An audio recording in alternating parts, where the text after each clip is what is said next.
Pasa-pasa. Diyos ko, mabuti naman nasasabi ko pa itong mga dialect na ito. Mga taga-Cordillera ang nagsasabi niyan.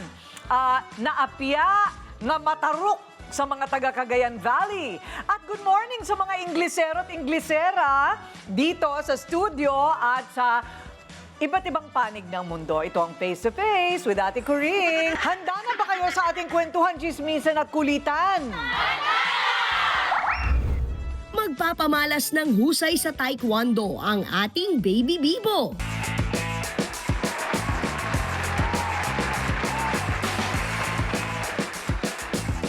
Birthday celebrant. Paghahandaan sa K-Arawan, K-Sayahan.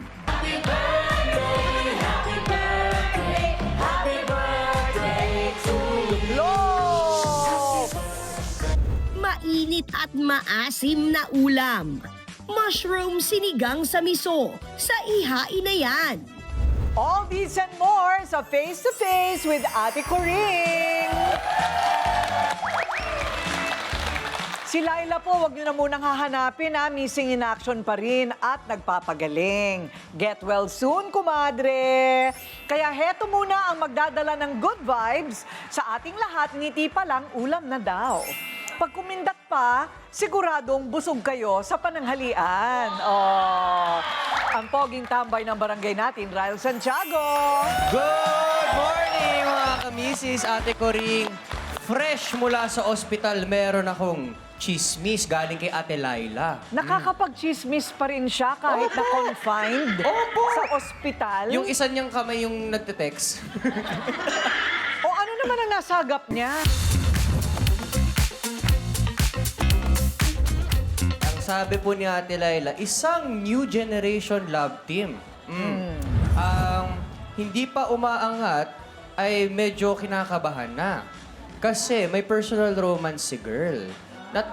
Nag-trending daw yon. Tapos si boy naman na partner, medyo na-insecure. So, nagsumbong sa bossing. Pinapatahimik ang personal life.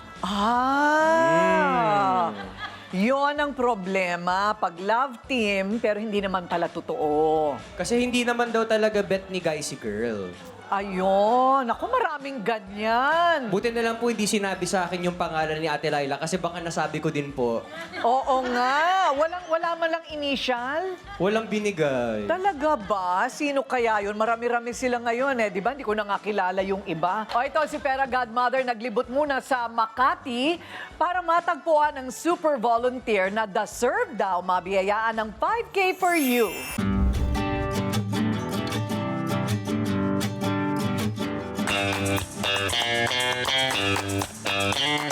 Not all heroes wear capes. Yan ang madalas nating marinig. Dito sa Makati, nakilala ko ang isang super volunteer na inikot na ang Pilipinas para sa kanyang misyon. Hello, JB! Ako ang iyong Pera Godmother. Nagulat, nakabala ba kita sa ginagawa mo Hindi naman, dyan? para Naku, sa- eto na nga, magchikahan tayo, JB. Ikwento mo naman sa akin kung ano ba yung I Volunteer at saka ano yung mission ninyo. Sa I Volunteer, non-profit po kami. Nangarap po kami ng mas magandang Pilipinas and alam namin mangyari lang to kung lahat tayo magtutulong-tulong at mag-volunteer. Oo nga. Kailan ka napasok sa pag-volunteer? Kailan nagsimula Ako yan? matagal na, mga 30 years na siguro. 30 years na. Bata pa ako. Anong Nagsimula ako nag-trigger? mag-volunteer dahil isa akong mahiyaing bata. Gusto ko lang ma-overcome yung shyness ko in public speaking. So nag-volunteer ako sa simbahan, maging reader. Then, nung panahon ng Ondoy, gusto namin tumulong, hindi namin alam saan tutulong. So naisip namin, paano pa yung ibang gustong tumulong? Sayang naman. Nagsimula yung I Volunteer bilang website para sa mga taong gustong tumulong, hindi nila alam saan pupunta. Punta lang sila sa website namin. At saka napansin ko, sobrang busy ka sa mga ginagawa mo. Ano ba itong mga paninda na yan? Saan ba galing yung mga yan? Nandito naman tayo ngayon sa The Good Store. Kapatid siya ng I Volunteer. Ina-aggregate naman namin yung iba-ibang produkto na galing sa mga livelihood program ng mga communities. Oh, so tinutulungan mo din ang komunidad para maibenta ang kanilang mga produkto dito sa The Good Store. Ang taray naman ni JB. Para maging sustainable yung livelihood. Oo, di ba? Guwapo na, matulungin pa. Meron bang pangyayari sa buhay mo, memorable experience sa pag-volunteer mo, talagang hindi mo makakalimutan? Yung isa, pumunta kami ng Leyte nung Typhoon, Yolanda. Pumunta kami doon para mag-rebuild ng mga houses. Tapos naisip mo doon, ikaw yung tutulong. Pero pagdating mo doon, yung mga tao, sasalubungin ka pa ng hope. Nakangiti. Alam mo, nakakatuwa ang kwento ni JB dahil malaki talagang yung puso sa pagtulong sa kapwa. Kaya naman, deserve mo, JB, na makilala ni Ate Coring sa studio. Kaya iwanan mo na ng The Good Store. Iwan mo muna sa kanya yan. Sama ka na muna sa akin. Okay lang ba? Sige. Let's go! Ate Coring! Andiyan na kami! Pero Godmother, yuhu! Where are you? Ate Coring! Wait lang, Ay, nako! Excuse me. Ay, nako! Ay, sumuha. Todo alam. Ay! Ay, dahan-dahan po sir, matulis po yan. Baka nasugatan. Si JB, Ate Coring, na-meet ko sa Makati. Hello po. Sa kanyang Goody Good Store. Goody Good Store ang Goody Good- pangalan? Yes. The name of your store The Good is Store. The Good Store. Ang pinakamabuting tindahan. Ang pinakamabuting tindahan. At may pinakapoging tindero. Oh, di ba? Maganda yung adhikain nila doon, Ate Coring, kasi livelihood talaga yun. Marami silang natutulungan na magkaroon ng negosyo. I-chika mo nga kay Ate Coring yan, baby. Oo. So, ang mga nandun sa amin sa The Good Store is mga advocacy-oriented products. Oh, so, yung wow. iba doon nag-raise ng funds para sa scholarship programs.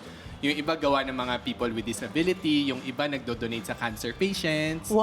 Ayun. So, iba-iba. Sino nakaisip naman yan? Kami din. Totoo. Ay, pagpalain kayo ng Panginoon. Alam mo yung ganyang klaseng mga negosyo na tumutulong sa marami, yan ang pinagpapala. No? Hindi yung nagbibigay lang. Talagang tinutulungan para Oo. matutong mabuhay. Correct. Oo, tuturuan mong mangisda. Hindi yung papakainin mo lang ng isda. True. Right? So, libre na ngayon ang iyong deliveries. Ayan, no? Yeah. Lilipad. Kakargahin ko siya, Ate Coring. Oh, di ba? Charot. Tapos, Ate Coring, siya rin ang founder nitong I Volunteer. Ano nga yan, baby? So kami naman sa I Volunteer, isa po kaming non-profit organization. Pinapadali po namin yung buhay ng mga volunteers para, kunyari, gusto nyo pong mag-volunteer sa Sabado, hanap lang po kayo sa aming website ng mga pwede nyong tulungan. Ayun. Okay. One-stop shop, kumbaga. So anong kabuhayan mo? Ikaw mismo? Yan na ba ang trabaho mo? Dati po may sarili pa akong corporate job. Umalis Okay. na ako 2 years ago. Para mag-full-time dyan? Oo. Wow! Para Yayamanin. sa The Good Store, hindi naman po, kailangan po magbenta araw-araw. Kailangan magbenta pa rin araw-araw. Ayan. Ang ganda naman ng ginagawa. Talagang nag-iisip ng para sa ibang tao. Kaya ito na lang ang donasyon namin. Ay, wow! For you! Maraming salamat. Oh, di ba? Marami na rin yung matutulungan. Ibibigay po natin to sa mga community na impacted ng disaster. Disaster. At para po makatulong lalo, meron po tayong 5 sako ng bigas. Ay, wow! Salamat! 25 kilos na po. Ayan, ang dami po. Ito naman bibigay natin sa mga soup kitchen. O, sa mga soup kitchen. Oo. Tignan mo lahat ng iniisip niya, hindi para sa kanya, Ate Coring. Wow! Your love! Okay, bentang-benta talaga sa'yo. Ang ganda-ganda kasi ng skin niya, Ate Coring. Anong skin? Bakit yung muscle ang hinawakan Ay, mo? hindi kasi di ba't naman ang muscle mo, baby? Show your muscle, baby. Show your muscle. Show your baba, show your baba. Ano? Ano ba? Ganyan kayo, ha? Ano ba ito? Okay, pero Godmother, saan ka naman? Pa-fly bukas? Ate Coring, feeling ko mata-traffic ako pag ako'y lumipad. So, mag-MRT na lang ako. Okay. Papuntang monumento at tatambay ako ng Caloocan dahil baka dyan kumahanap ang deserving mabigyan ng 5K for you. Wow! At paano naman kami makakatulong? Para naman sa mga kabisis natin, kung meron kayong kilala na deserving din na mabigyan ng 5K for you, i-post nyo lang yan sa inyong social media account, Facebook or TikTok at huwag kakalimutan ng hashtag na 5K for you and F2F with Ate Coring. Huwag din kalimutan mag-like and share! Thank you, JB! Maraming salamat po. Maraming salamat to The Good Store. Thank you, Para Godmother. Mula sa super volunteer na si JB, punta naman tayo sa Super Kido. Champion siya pagdating sa Taekwondo. Mula pa sa Valenzuela ito na ating Baby Bibo.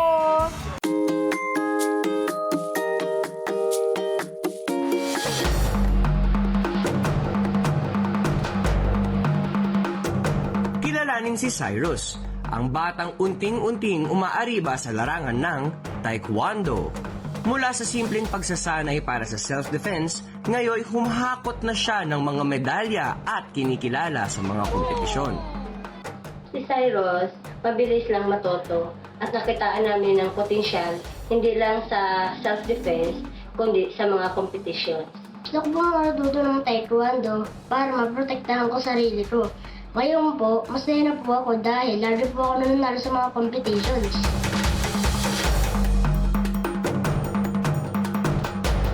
From simpleng self-defense, naging winning mindset. Si Cyrus pa-level up lang ng pa-level up.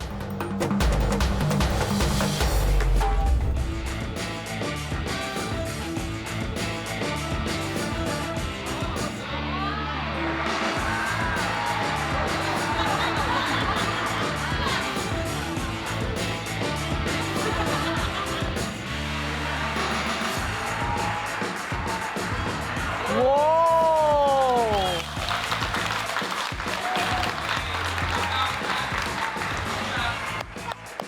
Kala ko, wag ka na lalapit sa akin, baka matamaan ako. Ayan! Let's welcome our baby Bibo, Cyrus Neil Go! Kasama niya ang kanyang mommy, Evelyn. Hi, Cyrus. Hello po. Cyrus, ilang taon ka na? Lain na po. 9 ka lang? Talagang matangkad siya, no? For 9 years old. Nanay Evelyn, pang ilang anak mo na siya? Pangalawa po. Pangalawa. Opo. Okay. So, yung iba mo bang anak, bumagaya rin sa kanya? Hindi po, babae po. Ah, babae. 25 na po. 25 na? Opo. Tapos nasundan ng 9? Opo. Hi, miracle baby. Ha? Okay. So, kailan nyo nakitaan po ng talent ng pagtataekwondo itong batang ito? Nung una po, walang araw na hindi siya iiyak pag umuwi ng bahay. Lagi siya binubuli. Totoo? Tapos, sabi ko, anong gagawin namin ito? Bakit lagi umiiyak? Naghanap po ako at saka iniiwasan namin lagi cellphone. Naghanap ako sa Facebook kung saan ang maganda na anuhan namin. May nakita po kami ng RTE Taekwondo. Ilang taon siya nun? Mag-8. Okay. Kasi magte-10 na siya. Wow! Napindot po namin, biglang ayun, pinuntahan namin. Nag-try out siya agad.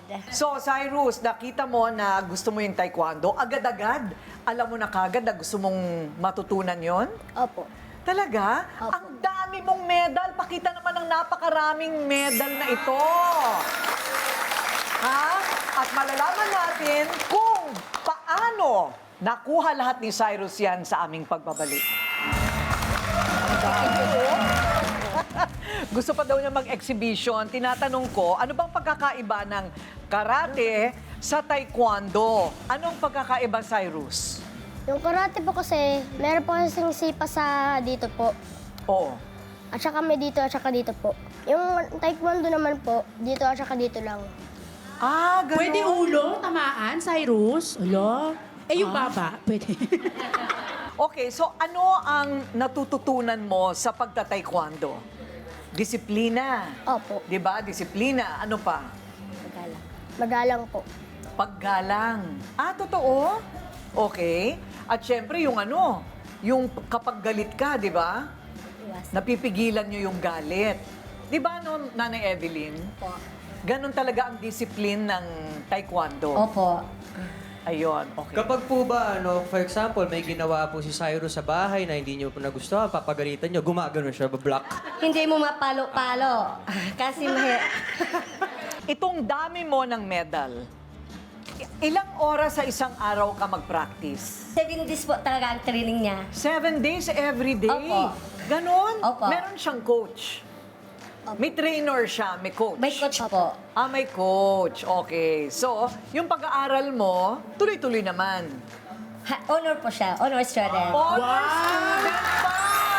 Wow! Galing naman ni Cyrus, Ate Corinne. Kasi ang hirap na parang, di ba, pag pagsasabayin mo yung parang ganyan, tapos nag-aaral ka pa, minsan pwede mapabayaan nila yung pag-aaral, pero siya honor student pa. Wala na pong time maglaro. Wow! Pagkakaalam ko, China, pag ang bata ay magaling sa sports, madalas magaling din sa academics. Talaga ba? Yes. Oo, kasi target-oriented. At saka marami natin kuring, di ba, ano sila, parang ang tawag dito, yung scholar. Kailangan Yes. din nila i-maintain yung Oo, pag-aaral, di Kaya ba? madalas ganon. Yes. Kung okay ang grades mo, okay ka rin sa sports. True. Ayun. Okay, tama ba yon? Ano favorite subject mo? Mat po. Math! Ayan na naman. Math na naman. Mathematics na naman. Last week, math din. Oo nga. Well, siya ngayon ay red belt na. No? Brown belt is coming. Brown belt Belting. is coming. Wow! Belting ceremony nila next month. Talaga? Pagtapos ng palarong pambansa. Si nanay Ate talaga. Kuring, oh. ano bang leveling ng color na yan? Hindi ako Ang aware. pinakamataas, black. Susunod na yung brown. Oh. Magpa-brown na si Cyrus. Sa pagbago, Pagbago, White. White. Red na siya ngayon. Ako yung belt ko po reversible, brown yung loob. Tapos black sa labas. ako Okay. Ate Kuring, yung belt ko hindi nakasya sa akin. Ay, turuan mo na lang kaya si Kuya Ryle mo. Sige, dito kayo ha. Tuturuan ka niya. Ay.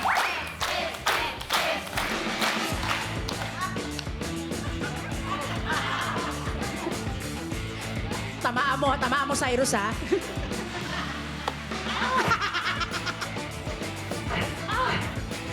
Takot na takot si Ryle.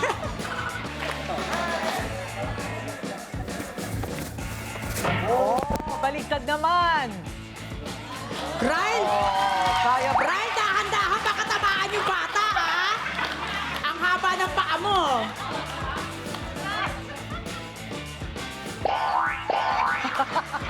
Ayun ang sinasabi ko, kailangan mo magpahid. Alam mo, sa sipa pa lang mali na yung forma eh. Paano naman sasagutin Hindi, yan, Ate Ate Kuring, Kuring? kasi dati nung bata ako, nag-taekwondo po ako. Oh. One session lang. Paano ka sasagutin ni Anyay? Ha? Hindi ka makasipa. Hindi ko naman siya sisipain para sagutin ako. Well, alam po ninyo, Nanay Evelyn, pati yung mga anak ko po nagtatay ko. Okay. So, congratulations sa'yo, Cyrus, na ikaw ay magandang example sa mga bata. Pero pagbigyan mo naman ng bakasyon paminsan-minsan, Mami, Pag nagbakasyon po kami, sulit naman po. solid naman pag Probinsya. nagbakasyon. Ayan, okay. Bakit hindi natin siya dalhin sa Enchanted Kingdom? Oh, papadala ka namin sa Enchanted Kingdom, ha? Pwede niya Okay. sipain yung mga mascot. De, joke lang. Oh, joke diba? lang, joke lang. O, kita mo, excited si Cyrus, oh. Maganda po talaga, may pinagkakaabalahan ng mga kabataan. Pero mas mainam pumili ng activity na mag-e-enjoy na, may natututunan pa. Salamat, Cyrus! Thank you! Salamat! Picture tayo, Cyrus. Next na, birthday celebrant hahandaan sa K-Arawan, K-Sayahan. At sinigang sa miso gamit ang mushroom sa Ihain na Yan. Nako mga kamisis, may uuwing puno ng ngiti. Dahil sagot natin ang selebrasyon dito sa K-Arawan, K-Sayahan! Meron ba dito Happy Nemia Tapiceria? Nemia Tapiceria! Punta ka na dyan. Nandito rin ba si Josie Asanyes? Happy birthday! At meron na dito, Jenny Ibiosa! Okay, happy birthday sa inyo. At kayo ba ay natutuwa na matanda na naman kayo ng 1 taon? Opo, mabuti pa kayo natutuwa sa ganun. O, so ilang taong ka na, Nemia? 62 na po. O, mukha ba siyang 62? O, mukha ka lang 61. O, grabe ha? Oo. Ikaw, ilang taong ka na? 47 na po. 47. At ikaw? 50 po. 50. Talaga naman ang mga nanay na ito. Ilan ang mga anak ninyo? 3 po sa Ikaw? akin. 2 po. 3 po. Okay, Nemia, ikaw muna. Anong birthday wish mo?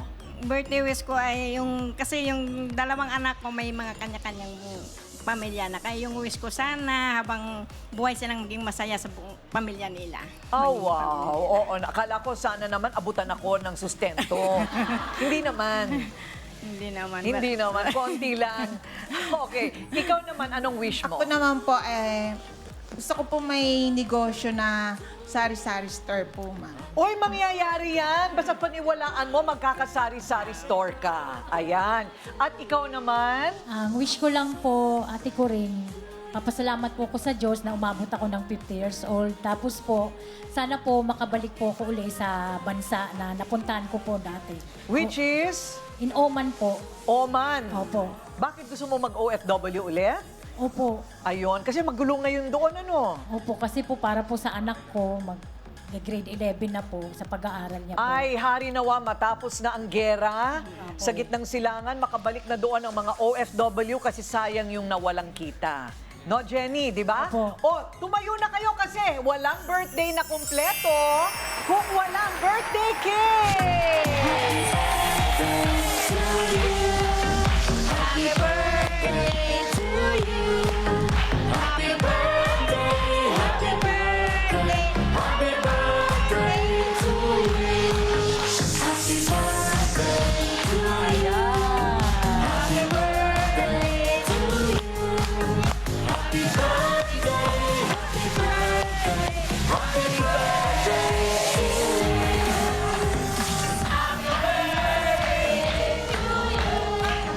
Happy birthday, happy birthday, happy birthday to you! Blow! Ayan! At meron pa kaming handog sa inyo!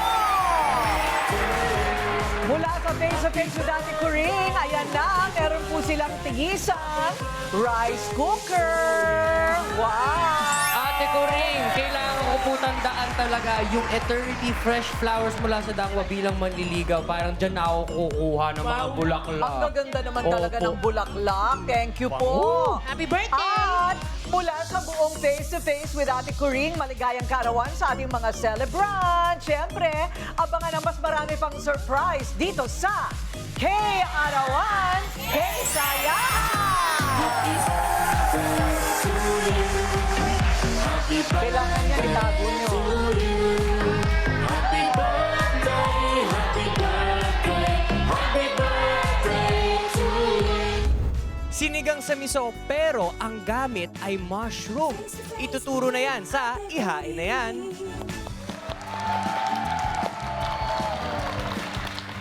Tuwing pananghalian, ang sarap magsabaw, di ba? Ako hindi ako makakain kung walang sabaw. Kailangan yun talagang mauuna para uminit ang tiyan. Pero kung gusto ninyo ng walang karne, ang pwede nyong isama pala sa recipe ng sinigang sa miso ay gamit mushroom. Yes, imbis na isda na napakamahal ngayon. O tingnan natin mula kay Ryle, ihain na yan!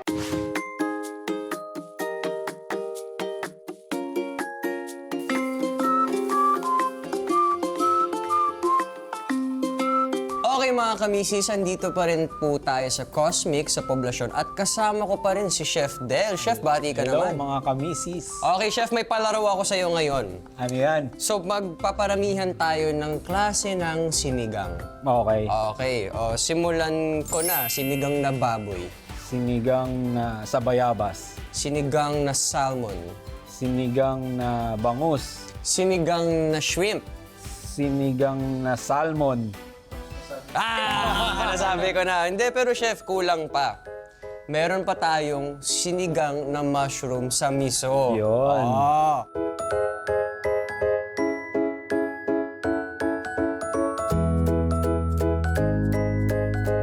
I-ready na ang isang tasa ng mushroom, isang kamatis, isang sibuyas, 1/8 na pirasa ng labanos, 1/4 piraso ng talong, 2 to 3 pieces ng dahon ng mustasa, 1/4 ng miso, 1/2 kutsarita ng sinigang mix, isang kutsarita ng patis at 2 tasa ng tubig. Chef, ano muna yung miso? Ang miso is gawa siya sa fermented soybeans. Okay. Bakit mas ito yung pipiliin natin kumpara sa sampalok, bayabas, sinigang mix? Ginagamit talaga siya sa mga bangus eh. So alternative siguro ng mga matatanda na miso ang fermented, may konting asim lang. Hindi siya yung usual na maasim talaga. Okay, so gisa. Gigisa natin. Bawang, sibuyas, Pag may naamoy talaga akong bawang at sibuyas na ginigisa, alam kong lunchtime na. Maraming kamatis, mas okay.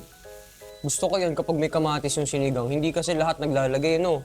Tapos yung vegan patis natin. Sama na natin ang main natin, ang mushroom. Anong klaseng mushrooms? Simeji. Simeji. Kahit anong mushroom, wag lang yung canned mushroom. Okay. Mga fresh mushroom ang kailangan natin. Bakit, chef, mushroom ang ginamit natin kaysa karne? Kasi yung texture niya parang nalalapit siya sa isda eh. Medyo malambot lang siya. Saka syempre mas mura. Tapos ito rin, ang pamalit nating isa pa is yung seaweeds. Pamalit natin sa isda. Konti lang.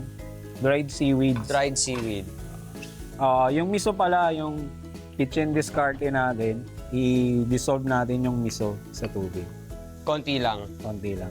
Matapang ba yan? Oo, maalat to. Parang bukas na bukas magluluto ako ng sinigang sa amin, ha? Mabilis lang siya kasi wala tayong papalambuting karne at isda. Pag kumuluto, okay na to. Pwede na natin lagay yung mga gulay. Pag kulo nito, pwede na.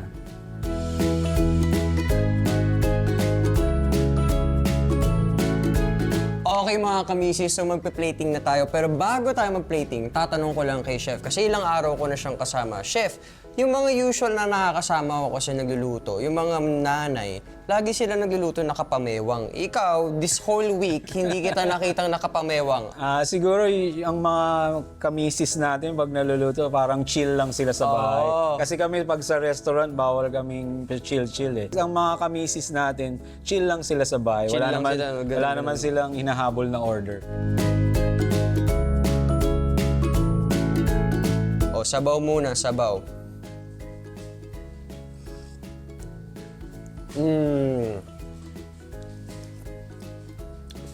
Ang weird, nakakalasa ako ng bangus. Dahil yun sa seaweeds. Okay, ang star ng show natin, titikman natin ang mushrooms. Medyo magkalapit nga yung texture sa isda. Mas slimy siya. In fairness, ha? Masarap. Maraming salamat, Chef Del. Pero share na natin sa audience natin at kay Ate Coring. Ate Laila, hain na yan.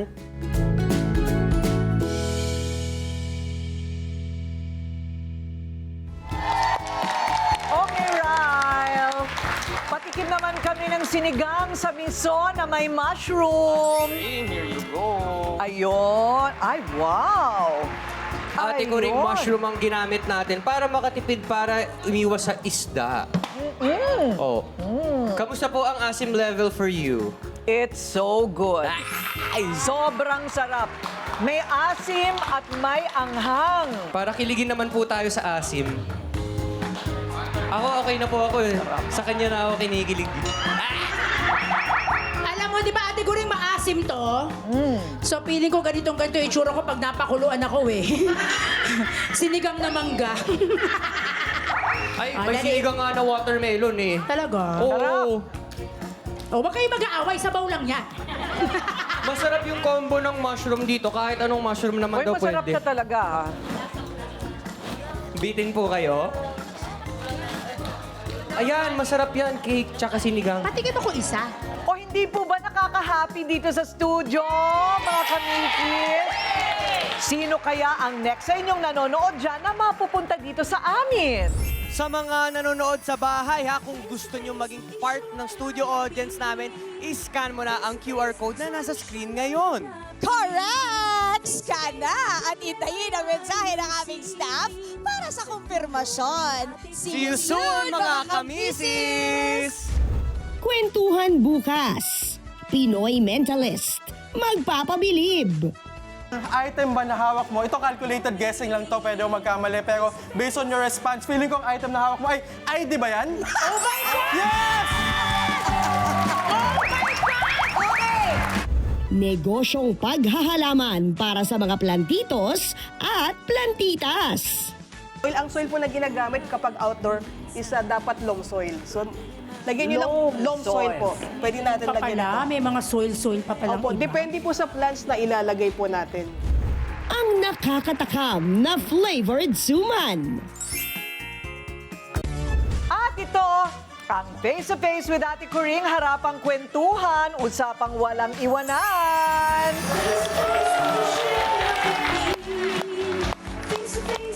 Uy, masarap ah.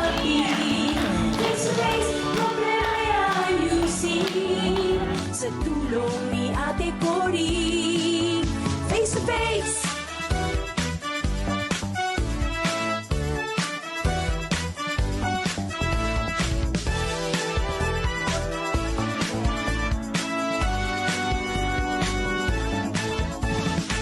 Sa buhay, minsan, problema'y di maiwasan. Swerte't kabuhayan, hirap mong makamtan.